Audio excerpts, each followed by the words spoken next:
Hi ನಮಸ್ತೆ. ಇವತ್ತು ಚಳಿಗೆ ಬಿಸಿ ಬಿಸಿಯಾದ ಒಂದು ಜೀರಿಗೆ ರಸ ಹೇಳ್ಕೊಡ್ತಾ ಇದ್ದೀನಿ.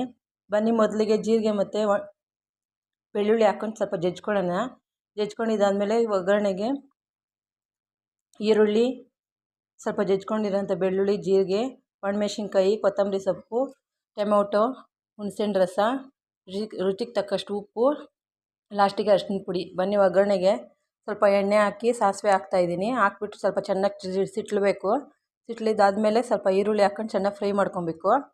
ಫ್ರೈ ಮಾಡಿದ್ದಾದಮೇಲೆ ಸ್ವಲ್ಪ ಕರ್ಬೇವಿನ ಸೊಪ್ಪು ಹಾಕ್ಕೊಂಡು ಚೆನ್ನಾಗಿ ಫ್ರೈ ಮಾಡ್ಕೊತೀನಿ. ನೆಕ್ಸ್ಟ್ಗೆ ಒಣಮೆಣ್ಸಿನ್ಕಾಯಿ ಹಾಕ್ಕೊತಾ ಇದ್ದೀನಿ. ಹಾಕ್ಕೊಂಡು ಸ್ವಲ್ಪ ಫ್ರೈ ಮಾಡ್ಕೊಬೇಕು. ನೆಕ್ಸ್ಟು ಬೆಳ್ಳುಳ್ಳಿ ಮತ್ತು ಜೀರಿಗೆ ಜಜ್ಜಿಟ್ಕೊಂಡಿದ್ನಲ್ಲ ಅದು ಹಾಕ್ಕೊಂಡು ಸ್ವಲ್ಪ ಚೆನ್ನಾಗಿ ಫ್ರೈ ಮಾಡ್ಕೋಬೇಕು. ನೆಕ್ಸ್ಟ್ಗೆ ಟೊಮೊಟೊ ಹಾಕ್ಕೊತಾ ಇದ್ದೀನಿ. ಹಾಕ್ಕೊಂಡು ಚೆನ್ನಾಗಿ ಸಾಫ್ಟ್ ಆಗೋವರೆಗೂ ಫ್ರೈ ಮಾಡ್ಕೊಬೇಕು. 2 ಟೊಮೊಟೊ ಆ್ಯಡ್ ಮಾಡ್ಕೊಂಡಿದ್ದೀನಿ ನಾನು. ಟೊಮೊಟೊ ಸಾಫ್ಟ್ ಆಗೋಕ್ಕೆ ಉಪ್ಪು ಹಾಕ್ಕೋತಾ ಇದ್ದೀನಿ. ಉಪ್ಪು ಹಾಕ್ಕೊಂಡು ಚೆನ್ನಾಗಿ ಫ್ರೈ ಮಾಡ್ಕೊಬೇಕಿದು. ಉಪ್ಪು ಹಾಕ್ಕೊಂಡು ಚೆನ್ನಾಗಿ ಫ್ರೈ ಮಾಡಿಕೊಂಡು ಚೆನ್ನಾಗಿ ಬೇಯೋವರೆಗೂ ಇರಬೇಕು. ನೆಕ್ಸ್ಟು ಅರಿಶಿನ ಪುಡಿ ಹಾಕ್ಕೊತಾ ಇದ್ದೀನಿ. ಹಾಕ್ಕೊಂಡು ಚೆನ್ನಾಗಿ ಫ್ರೈ ಮಾಡಿಕೊಂಡು ಲಾಸ್ಟಿಗೆ ಹುಣಸೆಹಣ್ಣು ರಸ ಹಾಕ್ಕೊತೀನಿ. ಹಾಕ್ಕೊಂಡು ಎಷ್ಟು ಬೇಕು ಅಷ್ಟು ನೀರು ಹಾಕ್ಕೊಬೇಕು. ನಮ್ಗೆ ಎಷ್ಟು ಬೇಕು ಅಷ್ಟು ನೀರು ಹಾಕ್ಕೊಬೋದು. ತೆಳು ಬೇಕಾದ್ರೆ ತೆಳು, ಸ್ವಲ್ಪ ಮಂದ ಬೇಕಾದ್ರೆ ಮಂದ ಹಾಕ್ಕೊಬೋದು ನೀರು.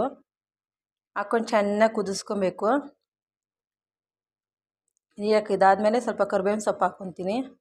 ಯಾರೆಲ್ಲ ನಮ್ಮ ಚಾನಲ್ನ ಫಾಲೋ ಮಾಡದೆ ನೋಡ್ತಾ ಇದ್ದೀರಾ, ನಮ್ಮ ಚಾನಲ್ನ ಫಾಲೋ ಮಾಡ್ಕೊಳ್ಳಿ, ಸಪೋರ್ಟ್ ಮಾಡಿ. ಹೀಗೆ ಕರ್ಬೇವಿನ ಸೊಪ್ಪು ಹಾಕ್ಕೊಂಡು ಚೆನ್ನಾಗಿ ಕುದಿಸ್ಕೊಬೇಕು. ಚೆನ್ನಾಗಿ 1-2 ಕುದಿ ಬರೋವರೆಗೂ ಕುದಿಸ್ಕೊಂಡು ಲಿಡ್ ಕ್ಲೋಸ್ ಮಾಡಿ ಕುದಿಸ್ಕೊತೀನಿ. ಲಾಸ್ಟಿಗೆ ಕೆಳಗಡೆ ಇಳಿಸ್ಕೊಂಡು ಕೊತ್ತಂಬರಿ ಸೊಪ್ಪು ಆ್ಯಡ್ ಮಾಡ್ಕೊತೀನಿ. Thank you.